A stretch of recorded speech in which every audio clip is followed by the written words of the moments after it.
నమస్కారం పిల్లలు. నేను బిందు.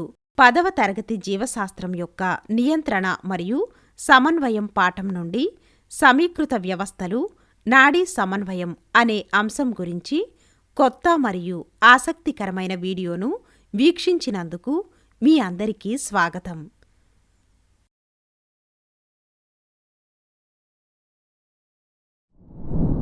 మన పరిసరాల్లో ఎన్నో విషయాలు చూస్తుంటాం.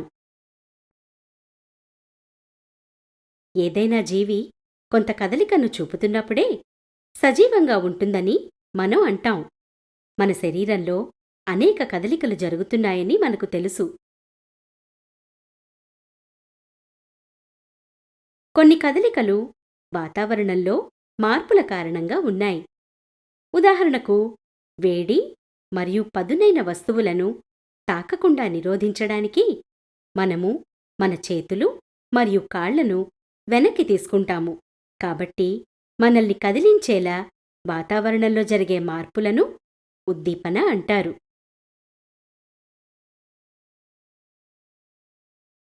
నిర్దిష్ట ఉద్దీపనలకు జీవుల కార్యకలాపాలలో సంబంధిత మార్పులను, వాటి ప్రతిచర్యలు లేదా ప్రతిస్పందనలు అంటారు.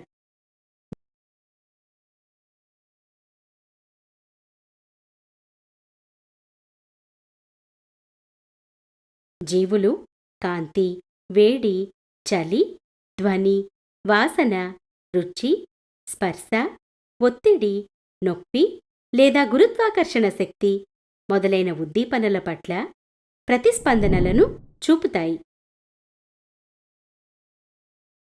ఉద్దీపనను స్వీకరించినప్పుడు శరీరం సరైన ప్రతిస్పందనతో ప్రతిస్పందిస్తుంది. క్రమబద్ధమైన, నియంత్రిత మరియు సమర్థవంతమైన మార్గంలో వివిధ అవయవాల ద్వారా ఉద్దీపనకు సరైన ప్రతిస్పందనను అందించడానికి ఇది కలిసి పనిచేయడాన్ని సమన్వయం అంటారు.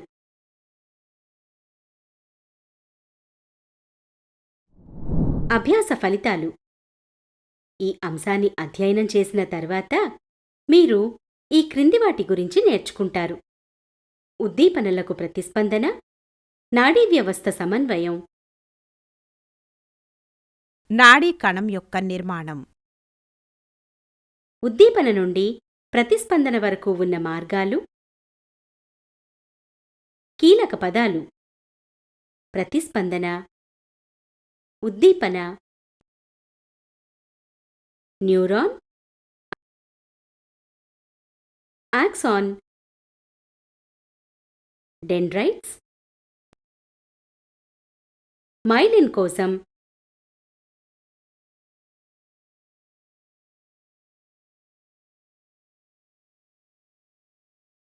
సినాప్స్.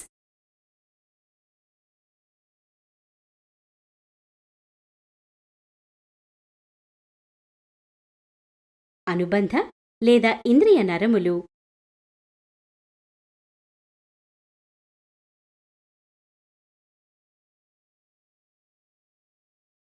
ఎఫరెంట్ లేదా మోటార్ నరములు,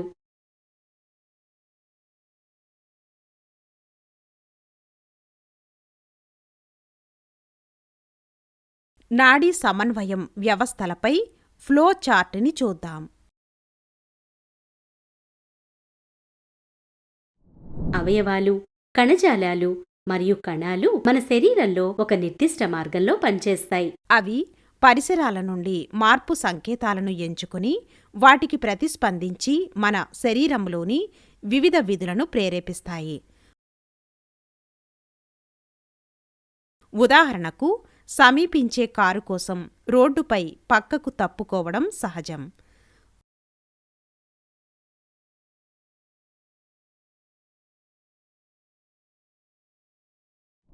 ఉద్దీపనలకు ప్రతిస్పందన. ప్రతిస్పందన అనేది జీవిలో సంకేతాలు లేదా ఉద్దీపనలకు మార్పు మరియు ప్రతిస్పందనలను తీసుకువచ్చే సంఘటనల శ్రేణి యొక్క ప్రభావం.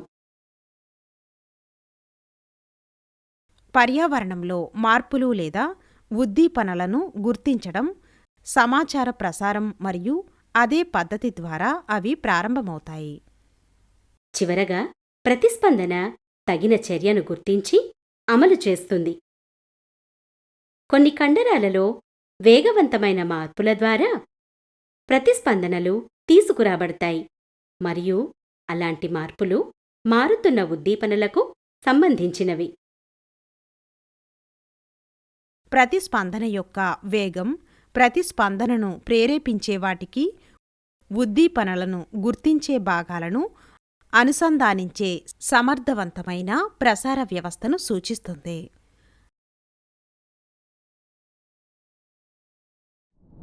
సమీకృత వ్యవస్థలు నాడీ సమన్వయం. శరీరంలోని అన్ని విధులు మెదడుచే నియంత్రించబడతాయని గ్రీకులు విశ్వసించారు. ఎందుకంటే దానికి దెబ్బతినడం వల్ల ప్రవర్తనలో అద్భుతమైన మార్పులు వచ్చాయి. గాలెన్ ఒక గ్రీక్ శరీర ధర్మశాస్త్రవేత్త ఒక ముఖ్యమైన పరిశీలన చేశాడు. అతను పేషెంట్లలో ఒకరు మెడపై దెబ్బ తగిలి చేతిలో స్పర్శను కోల్పోయారని ఫిర్యాదు చేశారు, కాని సాధారణ కండరాల కదలికను నిలుపుకున్నారు.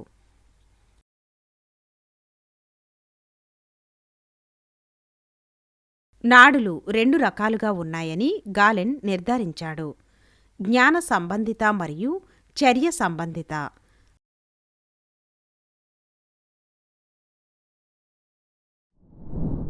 అతని ప్రకారం మెడలోని దెబ్బ జ్ఞాన సంబంధిత యొక్క నరాలను దెబ్బతీసింది, కాని దాని చర్యను ప్రభావితం చెయ్యలేదు.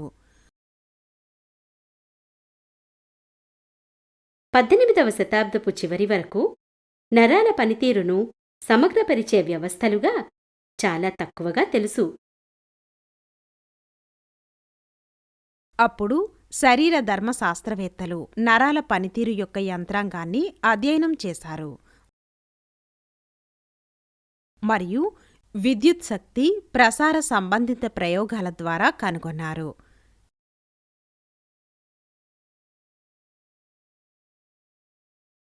ఇప్పుడు మెదడు మరియు వెన్నుపాము నుండి వచ్చే నరాలు శరీరంలోని వివిధ ప్రాంతాల ప్రతిస్పందనలను ఎలా నియంత్రిస్తాయనే దాని గురించి మరింత తెలుసుకుందాం. సమాచారాన్ని ప్రసారం చేసే సంభావ్య మార్గాల గురించి మనకు తెలుసు, కానీ నరాల కణం యొక్క పని విధానాల గురించి చాలా తక్కువ తెలుసు.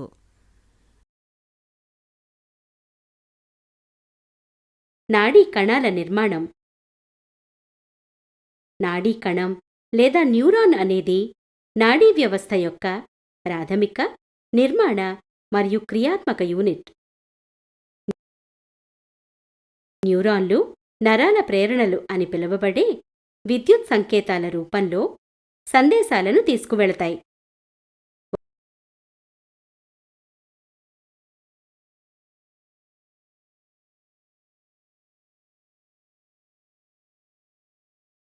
ఒక న్యూరాన్ సాధారణంగా 3 ప్రాథమిక భాగాలను కలిగి ఉంటుంది: సైటన్, డెండ్రైట్స్ మరియు ఆక్సాన్.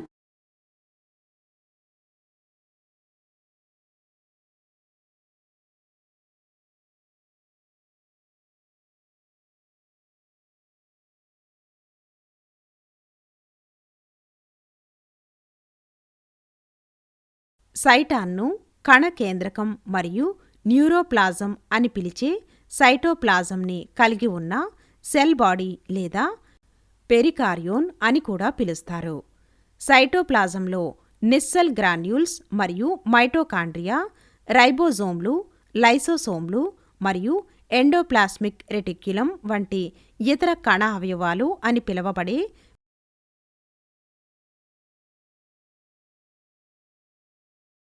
పెద్ద కణ శరీరం ఉంది.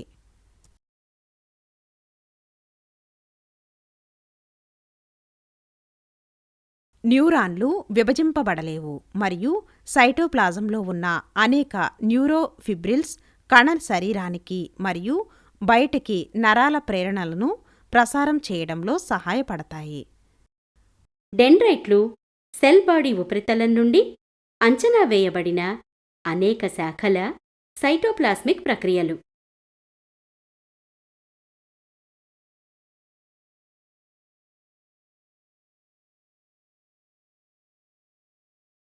అవి సైటాన్ వైపు నరాల ప్రేరణలను నిర్వహిస్తాయి. బ్రాంచ్డ్ ప్రొజెక్షన్లు ఇతర నాడీ కణాల నుండి సంకేతాలను స్వీకరించడానికి ఉపరితల వైశాల్యాన్ని పెంచుతాయి.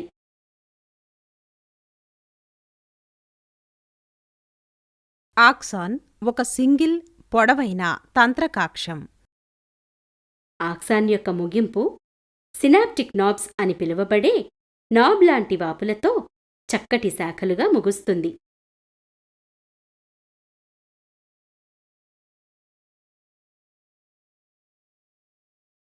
ఆక్సాన్ యొక్క ప్లాస్మా పొరను ఆక్సోలెమ్మా అని పిలుస్తారు మరియు సైటోప్లాజంను ఆక్సోప్లాజం అంటారు.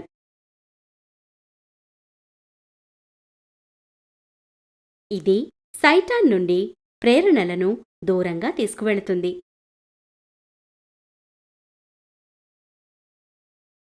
ఆక్సాన్లు మైలిన్ పొర అని పిలువబడే రక్షిత కోశం మరియు న్యూరిలెమ్మా అని పిలువబడే స్వాన్ కణాల పొరతో కప్పబడి ఉంటాయి.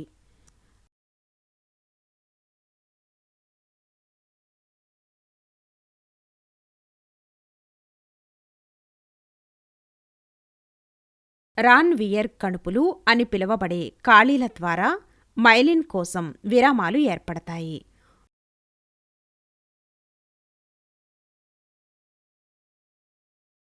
నోడ్స్ మధ్య ప్రాంతాన్ని ఇంటర్నోడ్ అంటారు.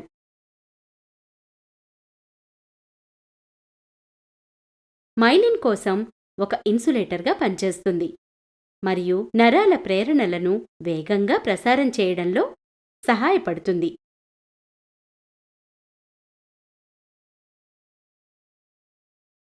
మన నాడీ వ్యవస్థ ఒక నిర్దిష్ట పద్ధతిలో ఒకదానితో ఒకటి సంభాషించడానికి సుమారు 10 బిలియన్ న్యూరాన్లను కలిగి ఉంటుంది. ఒక నాడీ కణంలోని డెండ్రైట్లు మరొకదానికి లేదా ఇతర నాడీ కణం యొక్క ఆక్సాన్లను నాడీ కణసంధి ప్రక్రియ ద్వారా కలుపుతాయి. సినాప్స్ అనేది ఒక న్యూరాన్ నుండి మరొక న్యూరాన్కు సమాచార మార్పిడి కోసం 2 న్యూరాన్ల మధ్య సంప్రదింపు ప్రాంతం.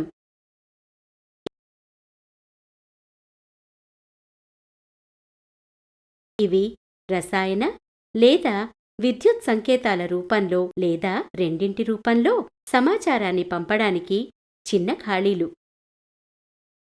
ఈ నాడీ కణసంధి ప్రధానంగా మెదడు, వెన్నుపాము మరియు వెన్నుపాము చుట్టూ కనిపిస్తాయి.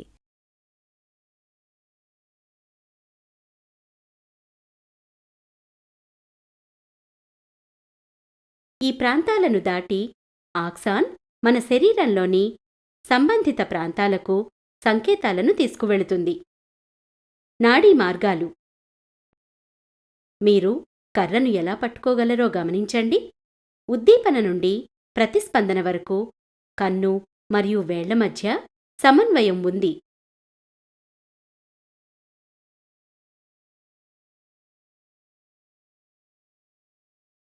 ఈ సమన్వయ కార్యాచరణను తీసుకురావడానికి నరాల ద్వారా వివిధ మార్గాలను తీసుకుంటారు. అనుసరించిన మార్గాల ఆధారంగా నరాలను ప్రధానంగా 3 రకాలుగా వర్గీకరిస్తారు. అభివాహినాడులు వివిధ ఇంద్రియ అవయవాల కండరాలపై నరాల చివరల నుండి కేంద్ర నాడీ వ్యవస్థ, వెన్నుపాము లేదా మెదడు వైపు సందేశాలను తీసుకువెళతాయి. ఇవి పరిసరాలలో మార్పులను గ్రహిస్తాయి మరియు ఉద్దీపన డిటెక్టర్లు లేదా జ్ఞాననాడులు అంటారు. అపవాహినాడులు లేదా చాలకనాడులు కేంద్ర నాడీ వ్యవస్థ నుండి కండరాల ఫైబర్ లేదా గ్రంథి వంటి ప్రభావవంతమైన అవయవాలకు ప్రేరణలను తీసుకువెళతాయి. సహసంబంధ నాడులు ఇంద్రియ మరియు మోటార్ న్యూరాన్ల మధ్య ప్రేరణలను నిర్వహిస్తాయి.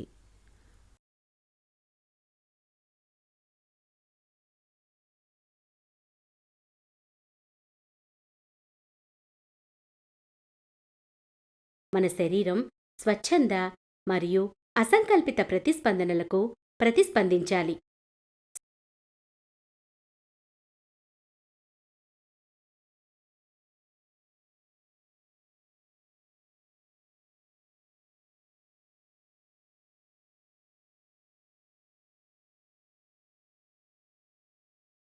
స్వచ్ఛంద నియంత్రణలో లేని ప్రతిస్పందనలను రిఫ్లెక్స్ అంటారు.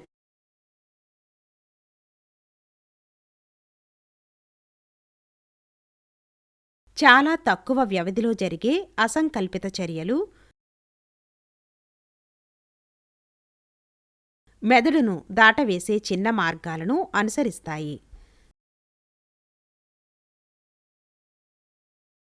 స్వచ్ఛంద మార్గాలు మెదడు గుండా ఎక్కువ కాలం వెళ్తున్నాయి.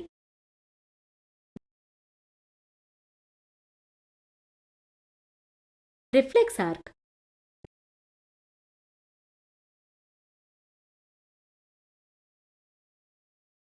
రిఫ్లెక్స్ మార్గాలు ఉద్దీపనను అందిస్తాయి మరియు మెదడు లేదా వెన్నుపాముకు డిటెక్టర్ల నుండి ప్రతిస్పందనను ఉత్పత్తి చేస్తాయి.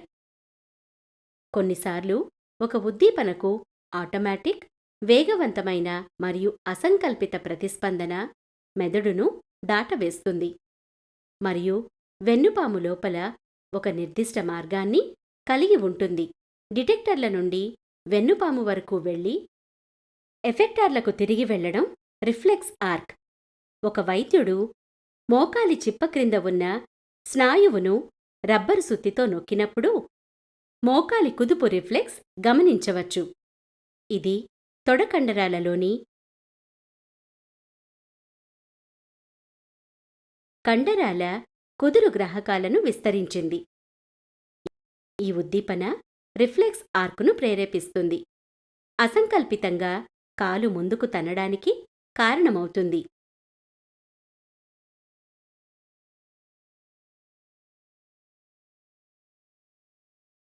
ఉపసంహరణ రిఫ్లెక్స్ అనుకోకుండా వేడి వస్తువును తాకడం ద్వారా గమనించబడుతుంది. చేతన ఆలోచన లేకుండా త్వరగా చేతిని లాగుతుంది. చర్మంలోని ఇంద్రియ గ్రాహకాలు విపరీతమైన వేడిని గుర్తిస్తాయి మరియు రిఫ్లెక్స్ ఆర్క్ కండరాలను సంకోచించేలా చేస్తుంది. చేతిని దూరంగా కదిలిస్తుంది.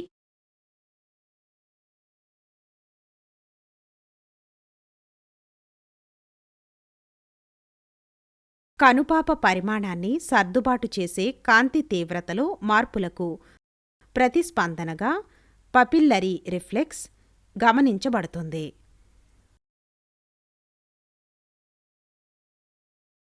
ప్రకాశవంతమైన కాంతి కనుపాపలను సంకోచించడానికి కారణమవుతుంది మరియు మసక కాంతి కంటిలోకి ప్రవేశించే కాంతి పరిమాణాన్ని నియంత్రిస్తూ వాటిని విస్తరించేలా చేస్తుంది. మృంగేటప్పుడు గొంతు వెనక భాగంలో ఏదైనా తాకినప్పుడు గాగ్ రిఫ్లెక్స్ గమనించబడుతుంది. ఇది గొంతు కండరాలను సంకోచించటానికి కారణమవుతుంది. వాయుమార్గాన్ని కాపాడుతుంది మరియు ఉక్కిరిబిక్కిరి కాకుండా చేస్తుంది. అనుకోకుండా ఒక పదునైన ఉపరితలాన్ని తాకడం వలన అనేక రిఫ్లెక్స్ ఆర్కులు పనిచేస్తాయి. దీనివలన కాలు యొక్క కండరాలు పాదాలను అసంకల్పితంగా ఉపసంహరించుకుంటాయి. ఆసక్తికరంగా కాలు కండరాలలో అదే ప్రభావశీలులు స్వచ్ఛంద నియంత్రణలో ప్రత్యేక కదలికలను చేయగలరు.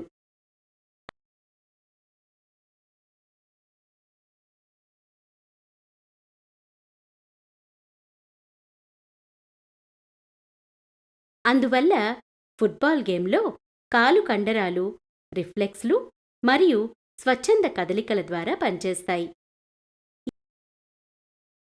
ఈ స్వచ్ఛంద మరియు అసంకల్పిత మార్గాలు నాడీ వ్యవస్థచే నియంత్రించబడతాయి. మీరు రాబోయే వీడియోలో నాడీ వ్యవస్థ గురించి నేర్చుకుంటారు. వేచి ఉండండి మరియు నేర్చుకోవడం ఆనందించండి.